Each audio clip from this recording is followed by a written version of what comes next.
Mike McDaniel, coach of the Dolphins, meeting with reporters on Monday with a disclosure that no one really expected from the team's head coach. Here he is. Also placed Tua in the concussion protocol. I'm not totally sure. This is something that just came across my plate a couple hours ago. As far as the game was concerned, there was no one recognized anything with regard to any sort of hit. I can't really tell you exactly when it was. I'm not totally positive on that, but it was something that he met with the doctors today and discussed some symptoms, and they from that as you guys know, from there on, that's between Tua and the doctors, and we'll move forward as information is projected towards us. This is fascinating to me on one specific level. And we've got a lot to unpack here because this has been an ongoing theme throughout the season. It had subsided for weeks ever since Tua returned from the concussion he clearly had against the Bengals 4 days after the one he may have had, although the team and Tua continues to insist he didn't, against the Bills. That moment in late September sparked a closer scrutiny of the treatment of, recognition of head injuries in the NFL. And I think an acceptance, there's only so much you can do in real time to fully spot it. And I'm not saying it's okay. I think we just accept the fact now that there are imperfections. And do they need to be ironed out? Yes, but there still are imperfections. But let's start with the hit. Yeah, I saw it. I don't expect Mike McDaniel to see everything when he's on the sideline trying to coach the team. But you got people all over the place watching these games, and you've got a guy who has had one, maybe two concussions this year. Both of them happened when his head struck the turf. Here it is, with under 3 minutes to play in the second quarter. His head hits the ground again. Now, he's away from the ball at the time, but you still have people everywhere watching this. And folks on social media had clipped the video and posted it on Christmas Day. Yeah. Not long after the game ended, if not during the game of this moment. People saw it. So that's the hit, Mike McDaniel. You may have been busy coaching the team. You may have been thinking about what's my next play here on second down after this pass is thrown, and you may not have just seen that, boom, that happened. But, Chris, you texted yesterday. You saw it when it happened. People did notice it, but nobody charged with watching these things. We've seen the imperfections of the spotter function. We saw it with Devontae Parker a few weeks ago, even though they issued a statement late last week. I think it was a December 23 Friday bad news dump by the league, circling the wagons and making excuses for the spotters who missed the Devontae Parker ataxia, the new buzzword. I'd like to know why no one from the Dolphins at any level, in any shape or form, intervened after his head struck the turf and decided maybe we should just, give this guy an evaluation. Right. How long does it take to take a look at him and talk to him? So that's troubling to me. Given his history, we're going to treat these guys as patients, not players. His history would suggest you see his head hit the ground, you should at least take a look at him and make sure he's okay. Yeah, it's kind of shocking. I mean, I think when you're saying it right, the history, the player, Tua, I mean, he's so popular in the NFL, one of the leaders in the Pro Bowl voting. This was a huge story. It's a standalone game on Christmas Day, right? I'm there as soon as it happened. Producer Matt Casey, who is our friend and our workmate, we right away went, ooh, because we recognize that's the same type of way, like you discussed. It's how he got the concussion, against the Buffalo Bills originally, and then the Cincinnati Bengals, right? Yes. So. And again, you got to be careful because they get mad if you say he had a concussion. He didn't have a concussion; he had a back injury. Although anyone with a brain, injury, anyone with a brain and eyes and can see that knew that it was a head injury. But no, it wasn't. Right. Yeah. Here it is. Back in late September, he hurt his back and his ankle here because his brain wasn't working. So that's why. I mean, that's what happened right there. I mean, it's my brain doesn't work, so my back and ankle gave out. Oh, now my back and ankle are hurt. Oh, yeah, it's a back and ankle injury. Sure it is. Okay. So either way, that's long gone, but that's surprising, right? I mean, that's where you said it right, Mike.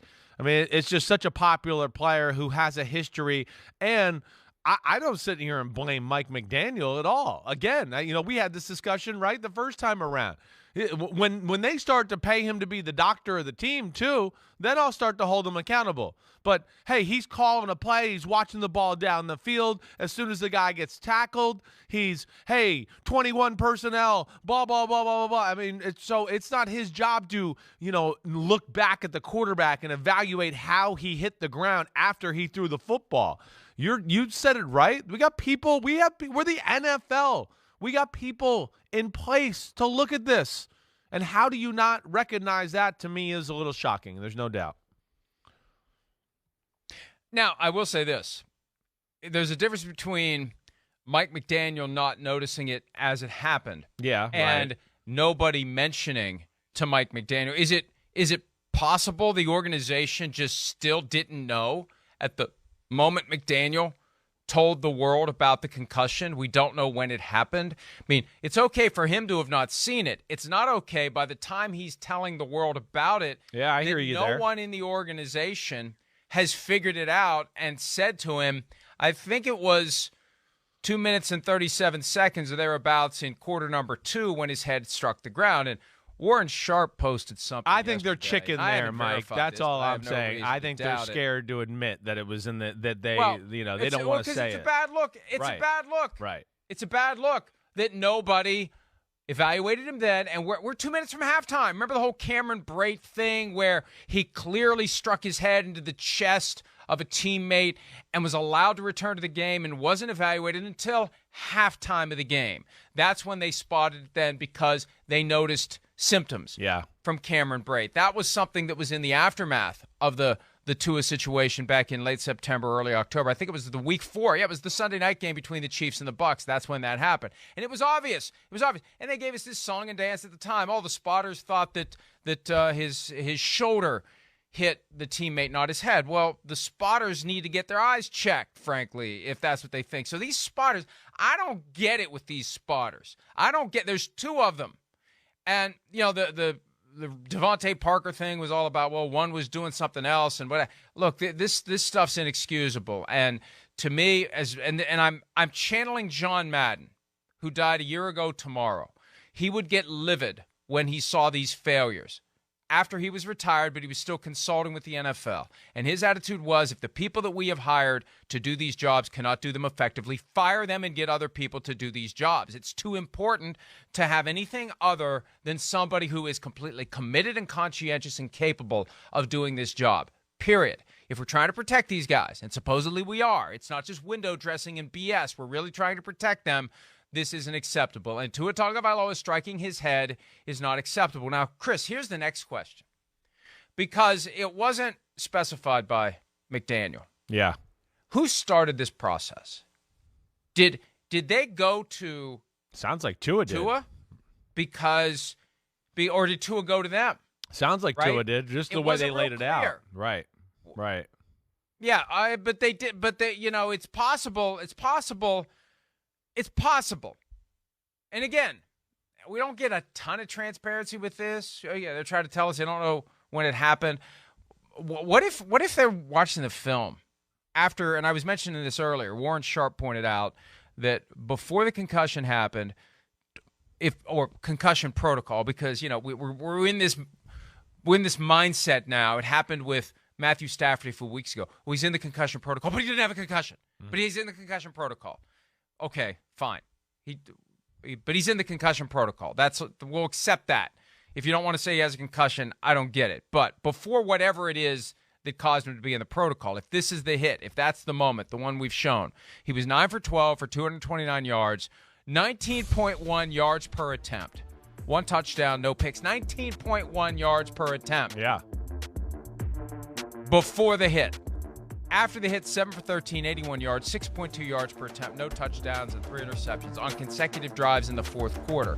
So maybe they were watching film yesterday, breaking it down, studying it. Are we sure he was okay after that? Like, he said after the game that there was a misread or a miscommunication or something. Was he really thinking straight? And, hey, there's this play where his head hit the ground. Or, well, don't talk about that yet. Let's not talk about that publicly yet.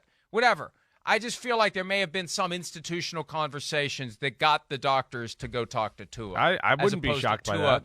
Coming forward, because I don't think Tua's wired to do it. Quarterbacks and players and guys who's other than Ben Roethlisberger, the only guy to ever do it. I remember when he did it 7-8 years ago. Everyone was like, "Oh, the culture of the National Football League has changed." No, it hasn't. Ben's just a guy who's sufficiently comfortable with his status that he can do it because he's not worried about losing his job. He's not worried about being Wally pipped. Tua is, and most guys are. You don't want to step aside from your job and give someone else a chance to do it because if they do it well enough, you're done. You're gone. It's over, especially if you've developed a reputation for being a guy that gets too many concussions. Yeah, that's right. Especially if you love the sport. No, we're going to play the guy that doesn't have that. Right. If you love the sport, you're a competitor. You might not want to just say it. You don't want to say it. You don't want to go, well, gosh, I'm going to tell them I have another concussion. It's my third in the year.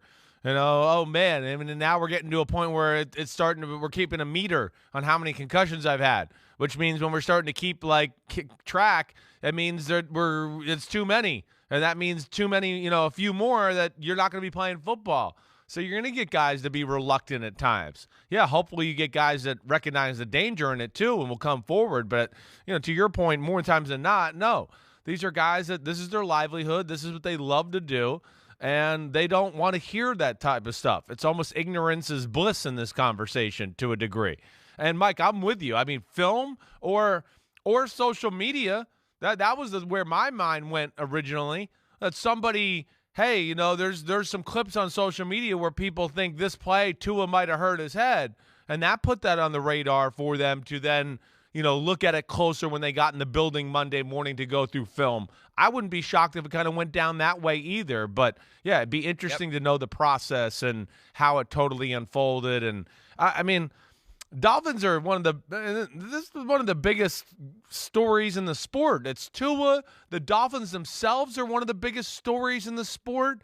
I mean, what we're seeing right now, we all thought, ooh, man, they're dangerous, and if they get in the AFC playoffs, watch out. Now they're on the outside looking in. I mean, this is kind of unbelievable how it's all unfolding in front of us right now. I think they're still barely hanging on to the last spot at 8-7, but barely. You might be right. They are. You're right. They're at 8-7. 4 in a row. They were 8-3. Right.